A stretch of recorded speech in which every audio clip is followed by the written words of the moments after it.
kẹ́ ẹ bá flag ẹ̀ lẹ́ 20 àwọn èèyàn á máa wò kéékèèké yẹn á máa sopọ̀ adodindi. They will cut it chot adodindi. A wà lórí ibẹ̀ lẹ́ni ẹ tún flag ẹ̀ síta. Ìwọ tó dẹ̀ jókòó tí tó ń flag ẹ̀ yẹn ikú òjijì ló máa pẹ́ dànù ẹni wòlíì ṣépè. Mo wà ń bí bẹ́ẹ̀ bá flag ẹ̀ lẹ́ 20 mi ní stop. Ní tí mo mọ̀ ni pé ẹ ò lè gbé péèjì mi wálẹ̀. It's not possible. Gbogbo èèyàn máa gbọ́n tí mo fẹ́ sọ lálẹ́ yìí. Nígbà tí ọba wò ṣùṣù láàrin ìlú kò gba oko ìlú kìí ṣe Akérédolú ló fẹ́ wọlé báyìí o. Ọba ló sọ pé ayé ò gbà òun mọ́ òun ò rí bí gbé mọ́tò ń gbà òun fẹ́ wọlé onílé. Kí ló ń ṣe àwọn ọba? Ọba lọ́wọ́ ṣùṣù tó ní sífì máa mú ó ní sífì máa mú ìlú ó ní kò tẹ́hun lọ́rùn ó lóun fẹ́ yọ sífì máa mú kúrò ń bẹ̀.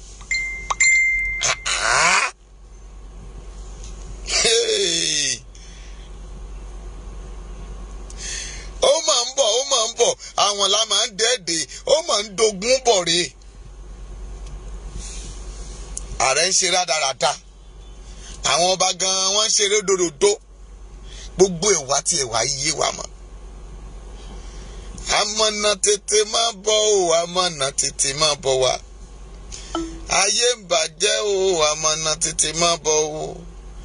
Ayé ń dàrú o, amọ̀nà tètè máa bọ̀ o. Ṣé àmọ́ máa gbàgbà ṣé a fẹ́ kókó òun lu ìbá ẹni? Sanwó-Olú méjèméjè ó ń ṣe tiẹ̀. Tinubu ṣe tiẹ̀. Buhari ṣe tiẹ̀. Àwọn gómìnà ń ṣe tiwọn. Àwọn ọba gan ò já sí mi. Ẹjọ́ ibo la fẹ́ wọ̀? Ikú tó bá ń podúgbà ẹni òwe ni mo ro pọ́npá fún ni. Ìjẹta ànábí òun náà sì pa àwọn ọba mẹ́ta ní Imo State níbi tán ti ń ṣe mítìn.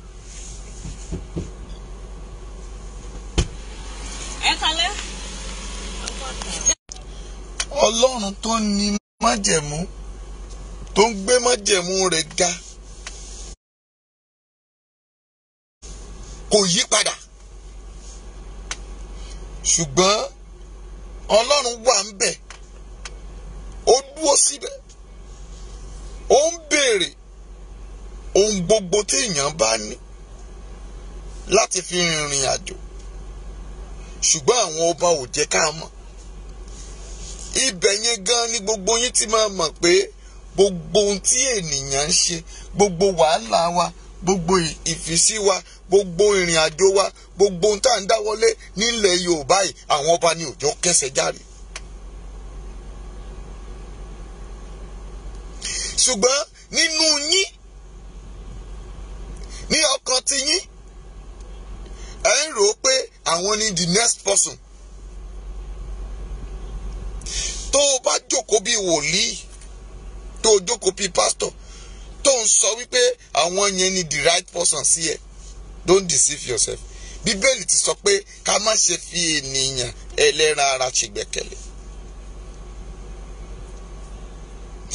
Àwọn ọba àwọn ìjòyè àwọn ni wọ́n kọ lẹ́tà nígbà tí Sunday wà ní kíni àníkàwọn ọba lọ síbẹ̀ kán lọ sọ̀rọ̀ ọba kankan ò yọjú yàtọ̀ sí àwọn ọba Yewa and co.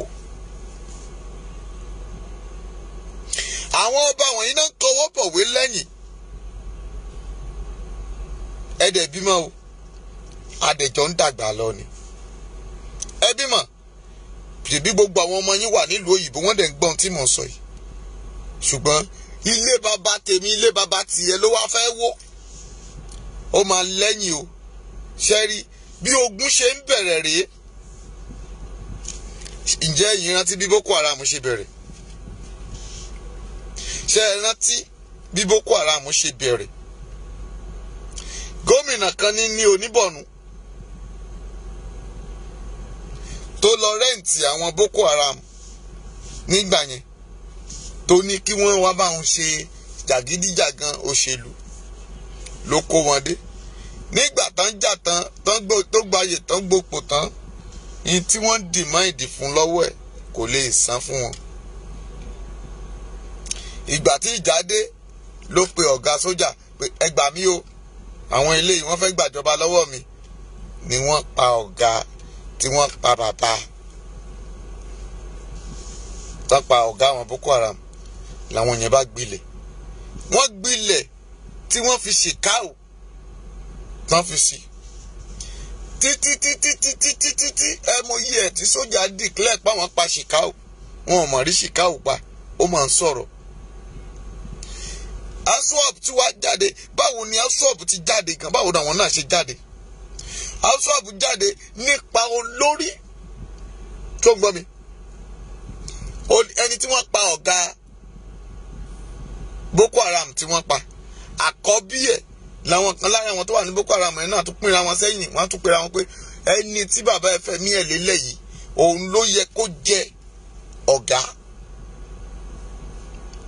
Ìyẹn náà bá dìde, ó bá gbógun ti Ṣìkáò, ló pa Ṣìkáò. Òun náà sì wọ́n ti tún pa òun náà. Kì í ṣe Nigerian sójà ló ń pa wọn, ọwọ́ Nigerian sójà ò ká wọn o, ọwọ́ DSS ẹ̀ náà sọ DSS ò ká wọn o. Ṣùgbọ́n mo fẹ́ jẹ́ ká ẹ mọ̀ pé ìtẹ́ ń bá bọ̀ yìí ó máa lẹ́yìn ẹ̀yin ọba, ó máa lẹ́yìn, torí pé tẹ́ bá yá ẹni wòlíì ń pè fún ogun, ẹni àwọn administrator ń pè fún ogun, ẹ ò dẹ̀ mà pé ẹ̀yin gangan lẹ̀ ń béèrè ogun, ẹ̀yin gan lẹ̀ ń ṣígun fáwa ọ̀dọ́. Ṣé ọba kan wá wọlé bàbá mi sìn, àwa ló ń fẹ́ mu jẹ? Àwọn ilẹ̀ tẹ́ ẹ ti gbà, ilé onílé tẹ́ ẹ ti gbà, ṣé ẹ fẹ́ ra fly okay ọba Ògúnládé, ẹ fẹ́ ra jẹ́ẹ̀tì àbí? Ṣé ẹ fẹ́ ra jẹ́ẹ̀tì tó jẹ́ pé ilé onílé tí wá wo ilé lára àwọn bàbá ìjòyè, bàbá ìkan nínú àwọn ìjòyè ẹ̀, ilé bàbá ẹnìyẹn ń fẹ́ lọ wo, ìwọ náà dẹ̀ lajú ẹlẹ́ láàfin, wọ́n dẹ̀ fẹ́ wọlé bàbá ẹ̀. Níbo ni ilé ọba, ibo ni ilé bàbá tiẹ̀? Lájàká, ilé ẹlẹ́gbẹ́ kan lálájàká yẹn ó rí mi kọ́, àbí ilé ẹlẹ́gbẹ́ kan ní ìkọ́lé ilé bàbá tiẹ̀ lálájàká. Ó wá rẹni tó kọ́lé ńlá, ó wá fẹ́ wó palẹ̀, ó ló fẹ́ fi ṣe títì. Ọ̀gá ogun kò máa lẹ́yìn rẹ̀, kò wá fẹ́ kọwọ́ bọ̀ bẹ́ẹ̀. Ṣe kò wá gbáyàwó rẹ̀ létí lọ́jọ́ kìíní ẹ̀ kan lé ọ kúrò lórí oyè, kó jẹ́ pé ní kàn á fi joyè àgbàlagbà ni, kó sì sáré kú, kàn á tún dáfá kan ní ìwọ ló tún yẹ lóyè, kàn á dá ọ padà síbẹ̀. Wọ́n mọ̀ pé ọ̀ràn kò wá fẹ́ fàfà kù rẹ́ bẹ́ẹ̀. Ní wí sí ọ kábíyèsí, kọ́wọ́ ọmọ rẹ̀ bọ̀ sọ, ó ti tákòkò rèé kí gbogbo ènìyàn kan agbójú gan wojú yín o. Ètò ìṣe rádaràdà ni kò tó, àwọn ènìyàn ń kú, wọ́n jí àwọn ènìyàn á gbé, èké máa ṣe gbogbo rádaràdà káàkiri. Ó ti tákòkò bẹ́ẹ̀, ó ti tó bẹ́ẹ̀ gẹ́lẹ́. Mẹ́ẹ̀sì wo ọ̀rọ̀ ilé ó ti kúrò léré, because intẹ́ ń béèrè fún ó dàbí pé ó náà ni ọ̀rọ̀ méjì ló jọra wọn. Kòtónú ń béèrè fún agbára ọ̀dọ́. Bí Kòtónú, àwọn Kòtónú, Republic of Benin, wọ́n béèrè fún wàhálà, wọ́n dẹ̀ máa rí, torí pé a ti pọ́n wọn lé. Ẹ mọ̀ pé kéèyàn máa mú nǹkan méjì, àwọn ò fẹ́ ṣe Nigerian government, òfin tí wọ́n dẹ̀ rí wọn ò fẹ́ gbé gbálẹ̀. Náà wá di Sunday Igboho mú. Ṣé kò yẹ kán ti fi ilẹ̀? Ṣé ẹ mọ̀ pé ìtàn tí mo sọ pé bí Boko Haram ṣe bẹ̀rẹ̀ rèé, ìlú yín tó jẹ́ pé tá ẹ bá wọnú ìlú ti yín náà, tá bá ṣílẹ̀kùlẹ̀ lódindi ọ̀sẹ̀ kan, ní tá ẹ bá múlẹ̀ ẹ padà wá mú. Ṣùgbọ́n ẹ má dewúrẹ́ jẹlẹ́jẹlẹ́, ẹ má dàgùntàn jẹmọ̀jẹmọ̀. Ntẹ́ máa tọwọ́ bọ̀ tí Benin ò ní jẹ́ Benin, lágbára Èkó lásán, ọ̀dọ́ Èkó tá a bá ya wọ ìlú Benin ò lè wó tán. Kẹ́ ẹ lọ rẹ́ǹtì nìjẹ́ ìmára yín gan, ò tí ì lè wó tán. À ń pàrọwà fún yín pé ẹ wo ohun tẹ́ ò ṣe, because ẹrù ìjẹ́ òbí mi, ikú náà ni lópin ìrìn àjò. Ṣùgbọ́n ẹ jẹ́ ká sòtítọ́, gbogbo nǹkan tá a bá ṣe láyé ẹja sòtítọ́. Òtítọ́ lórúkọ méjì o. Tí ààrẹ bá ń ṣe rádaràda tó ń ṣe bí ààrẹ, tí ọba ń gbé ọba ṣánlẹ̀, nígbà tí irú Olúwo bá lè gbé sífì máàmù tó bá gbé lọ kóòtù pé wọn ò fẹ́ yọ lóyè,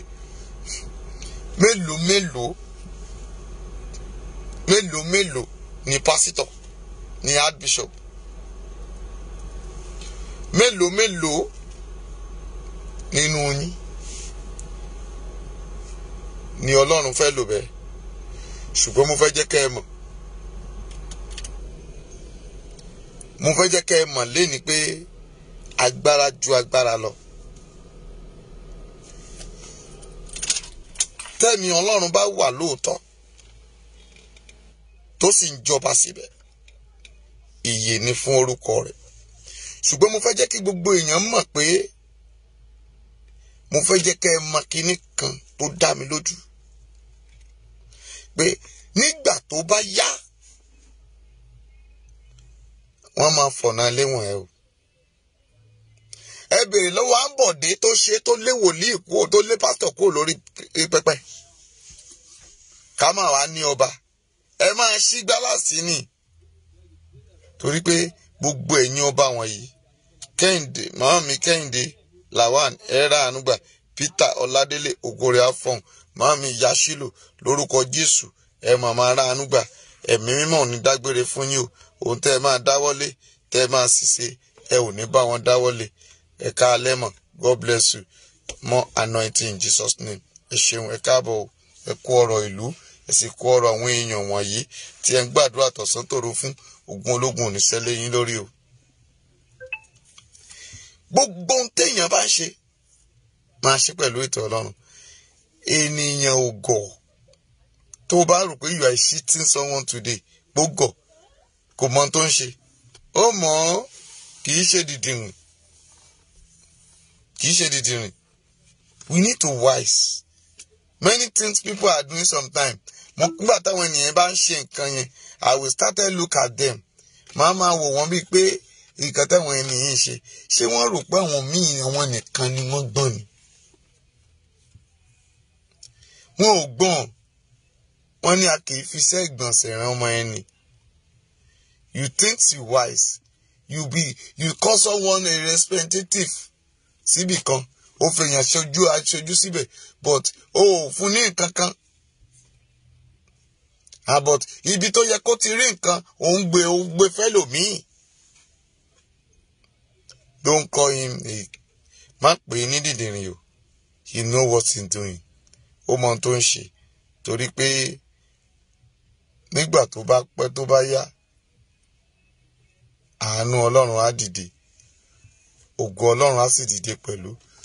Kò ní sí ìyàtọ̀ àbí orí ọ̀fẹ́ kan tó lè yí padà. Gbogbo ohun téèyàn bá ti ń ṣe láyé, ó gbúdọ̀ kẹsẹ̀ járí. Gbogbo ibi téèyàn bá ti ń wọ̀, ó gbúdọ̀ bá àánú pàdé. Nǹkan méjì lèèyàn máa bá pàdé nínú ìrìnàjò. Èkíní ni kó bá ìjákulẹ̀ pàdé.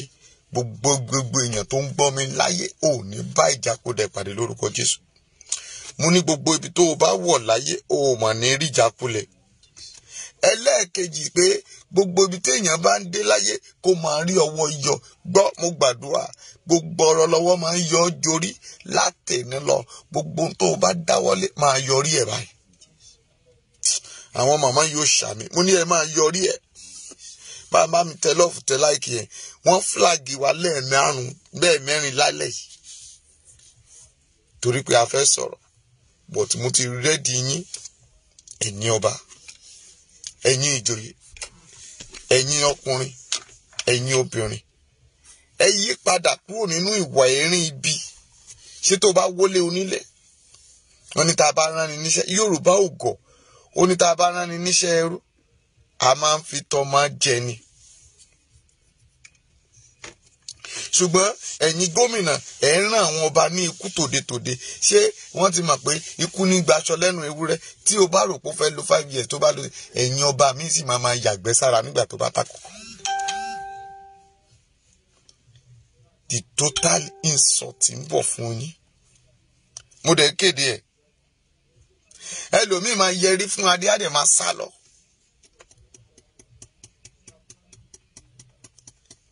Bẹ́ẹ̀ ni nígbà tí ìdájọ́ ìgbà ìkẹyìn bá dé. À ń pè ẹ́ lọ́kọ ìlú, inú rẹ̀ ń dùn. À ń pè ẹ́ lọ́kọ ìlú, inú rẹ̀ ń dùn. Nígbà tí ikú bá dé, báwo la ó ṣe pín ẹ? A máa pín ẹ nì. Wọ́n máa mú ẹ káàkiri ìlú. Bó tó jọba léni, o ò rántí ẹ̀yìn. Ìkà lẹ ń ṣe ẹ̀yin ọba. Ìkà. Ọ̀run ń yabọ̀, kì í ṣẹjọ́ ẹnìkan o. Mami Rafat, ẹ̀rọ ànúgbà o. Ades, God bless you. Mi ò ní pẹ́ torí pé ó ṣeéṣe kẹ́ pàdé mi lóru fún special àdúrà tá à ń bá lọ. Tá bá fún mi lórí ọ̀fẹ́. Ṣùgbọ́n mo fẹ́ kìlọ̀ fún àwọn ọba orílẹ̀ ìlú Yorùbá pé ẹ wo ṣe o, àdán tó sọ̀rọ̀ ó mọ tó ń ṣe, àwòdì tó laná kọjá ó mọ tó ń ṣe o.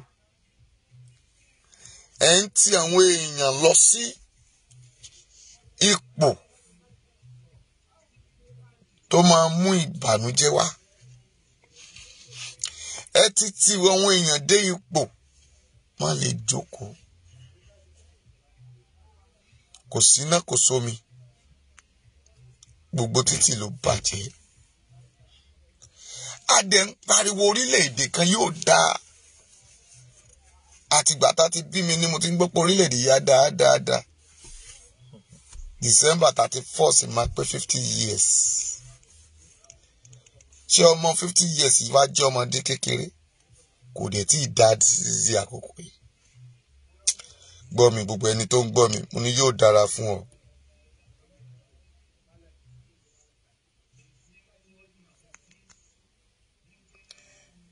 Ọba ẹ mà kú ọjọ́ mẹ́ta, ẹ rà àánú gbà o. Ọba àfo, ìwọ ọ̀ṣọ́ba rádaràdà ń tì ẹ jàre. O gbúdọ̀ mọ nǹkan tó ń ṣe. O gbúdọ̀ mọ tó ń ṣe. Àìmọ̀ tó ń ṣe ò ló máa jẹ́ kéèyàn sọnù. Ṣùgbọ́n mo mú ọ̀rọ̀ yìí wá. Ẹ kìlọ̀ fún ọba Déjì of Àkúrẹ́. Ẹ kìlọ̀ fún Déjì of Àkúrẹ́. Ó fẹ́ tẹ́. Torí èmi ò ní sọ pé èmi sọ fún ni ó fẹ́ tẹ́. Pẹ̀lú ilé àwọn ilé tó fẹ́ wò yẹn. Ó fẹ́ tẹ́, ó fẹ́ ṣẹlẹ́yà. Tó bá wọlé yẹn, tèmi nìyẹn. But mo kí yín o, gbogbo èèyàn. Ẹ jájọ pàdé fún second side of this program. Wọ́n flash wa, wọ́n ti gbá wọn ṣàwò. Àdúrà wà lálẹ́ ìní. Láti aago 3 AM di aago 5 ní ìdájí. Ó máa fàtà. A fẹ́ béèrè nǹkan lọ́wọ́ Ọlọ́run. Ààwẹ̀ dẹ̀ wà. Ẹ jẹ́ kí gbogbo èèyàn lọ́la tó jẹ́ ọjọ́ 18 oṣù kẹwàá. Ààwẹ̀ jákèjádò fún ọmọ ilẹ̀ Yorùbá lọ́kùnrin lóbìnrin fún Sunday Igboho àti Lady K àti gbígba ilẹ̀ Yorùbá. Ààwẹ̀ wà lọ́la ọjọ́ Jímọ̀. Tó kéré tó o gbọ́dọ̀ gbàdágo 3. Mọ́mì, wàá dẹ̀ gbàdúrà. Olúwa, gbogbo màdàrú, gbogbo ipá òkùnkùn lórí ilẹ̀ Yorùbá, Olúwa sọ́dọ̀fọ̀. Gbogbo ẹ̀gún táwọn láòlọ́ ti gún sórílẹ̀ yìí. Olúwa má jẹ́ ó wù mọ́. Kò gbọ́dọ̀ wù mọ́. Kò gbọ́dọ̀ wù mọ́. Ilẹ̀ Yorùbá gbọ́rọ̀ Olúwa kò tẹ̀dó. Àtẹ̀ ọdún lórúkọ ti bàbá. Àtẹ̀ orílẹ̀-èdè Yorùbá lórúkọ ti ọmọ. Àtẹ̀ ẹ̀dó lórúkọ ti ẹ̀mí mímọ́. Mọ́mì, wàá dẹ̀ fọwọ́ lélẹ̀. wàá dojú ọwọ́ yẹn lélẹ̀. Bẹ́ẹ̀ ni Ọlọ́run yóò sì bùkún fún ọ bó ṣe ń ṣe. O ò nítorí àwẹ̀ náà kó lọ sọ́run àrè. Ọ́sà ò ní wọ́ọ̀rì ẹ o. Wàá ráàánú gbà. Ìpín rẹ ò ní gbàbọ̀dẹ̀. Ẹ ṣeun. Bí Olúwa ti ń bẹ tẹ́mi rẹ̀ wá láàyè. Orúkọ mi ò yí padà. Àjíǹrere ọmọ ọba Bíọ́dún ni mò ń jẹ́. Nọ́mbà mi rèé. Bí o lálàá kan kò yẹ o dẹ̀ fẹ́ pè mí 080 57 45 5803 080 57 45 5803. Yóò dára fún yín. God bless you. Ó dàbọ̀.